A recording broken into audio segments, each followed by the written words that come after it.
जब सब लोग आपके विरुद्ध जाने लगे, आपके खिलाफ जाने लगे, तो कभी घबराना मत। और एक बात हमेशा याद रखना कि आसमान में उड़ने वाली हवाई जहाज हवा के विरुद्ध ही उड़ान भरता है, हवा के साथ नहीं। हो सकता है आप अपने जीवन में बार बार असफल हो रहे हो, बार बार गिर रहे हो, तो कभी घबराना मत, कभी हार मत मानना। आज मैं एक ऐसी व्यक्ति के बारे में बताने जा रहा हूँ जिसके मेहनत से, स्ट्रगल से हजारों लाखों लोग मोटिवेट हुए हैं। एक ऐसी व्यक्ति जिन्होंने अपने जीवन में बार बार असफल हुए, बार बार गिरे, लेकिन फिर भी उन्होंने कभी हार नहीं मानी। मैं बात कर रहा हूँ महान व्यक्ति हेनरी फोर्ड के बारे में, जिन्होंने ऑटोमोबाइल की दुनिया में एक अलग ही तहलका मचा दिए थे। जीत क्या होती है, किसी भी चीज को पाने की पागलपन क्या होती है, ये मैंने इस व्यक्ति से सीखा। एक बार हेनरी फोर्ड ने 1932 में एक ऐसा इंजन बनाने के बारे में सोचा जो पहले किसी ने नहीं सोचा था। ऐसा इंजन जिसके 8 सिलेंडर एक ही ब्लॉक में लगी हो। एक पेपर पर उस इंजन का डिजाइन बनाया और उनको लेकर के अपने इंजीनियर के पास गया और उनको बोला कि हमको ऐसा इंजन चाहिए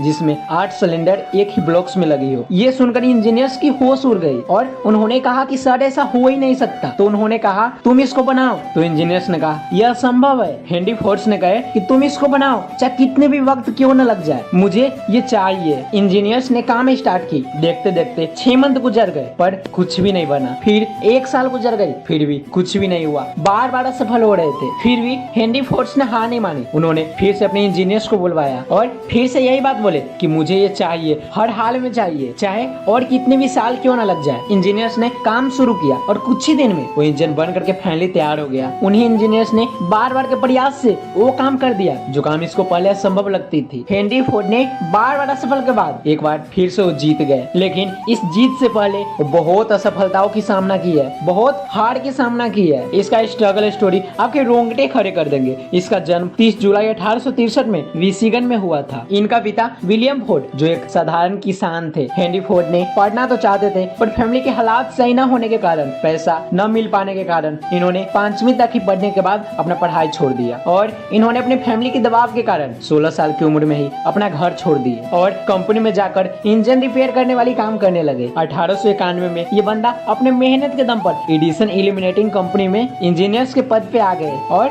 2 साल बाद इसके मेहनत को, इसके स्ट्रगल को देखकर वहाँ के चीफ इंजीनियर बना दिए। 1896 में हेनरी फोर्ड ने एक गाड़ी बनाई, क्वाड्रे साइकिल, और इस साइकिल को एक आम आदमी भी खरीद सकता था। लेकिन इसका सपना था कि हम एक ऐसी कार बनाएं जो इतना सस्ता हो कि हर एक व्यक्ति खरीद सके। इसलिए इन्होंने क्वाड्रे साइकिल को बेच दिया और नए प्रोजेक्ट पे काम स्टार्ट कर दिया। और 1899 में इन्होंने अपनी खुद की डेट्रॉइट ऑटोमोबाइल नामक एक कंपनी बनाई, लेकिन ये कंपनी 2 साल में सिर्फ 25 कार ही बेच पाई, इसलिए 1991 में इसको बंद कर दिया। लेकिन फिर भी इन्होंने इतनी बड़ी नुकसान के बाद भी हार नहीं मानी। फिर उसी साल उन्होंने अपने दोस्तों के साथ मिलकर हेनरी फोर्ड नाम के एक और कंपनी खोल दिया, लेकिन इसमें भी उनको काफी नुकसान होने के बाद इसको भी बंद करना पड़ा। लेकिन फिर भी उन्होंने कभी हार नहीं मानी। 1930 में फिर से उन्होंने $2800 के साथ एक नई कंपनी बनाई जिसका नाम फोर्ड मोटर्स रखा और इस कंपनी से एक ही साल में मॉडल ई का 500 गाड़ियां सेल हो गई और रोडों पे दौड़ने लगी। और फिर 4 साल बाद 1998 में मॉडल डी नाम की एक और कार बनाई। और ये बात जानकर आप हैरान हो जाएंगे, उस समय में बनाई गई उस मॉडल की वो कार इतनी बिकी कि आज भी दुनिया की सबसे ज्यादा बिकने वाली कार में टॉप 10 लिस्ट में शामिल है। और इस कार को ज्यादा बिकने के कारण इसका दाम इतना सस्ता था कि हर एक कोई इसको खरीद सकता था। और यही इसका सपना भी था, जब एक इतने नीचे स्तर का लड़का बिना पढ़े लिखे इतना बड़ा मुकाम हासिल कर सकता, इतना कुछ अपने जीवन में अपनी मेहनत और अपने स्ट्रगल के दम पे पा सकता है, तो फिर आप क्यों किसी काम की शुरुआत में हार जाते हो? आप वो सब कुछ कर सकते हो जो आप चाहते हो, बस आपकी मेहनत कायम रहना चाहिए।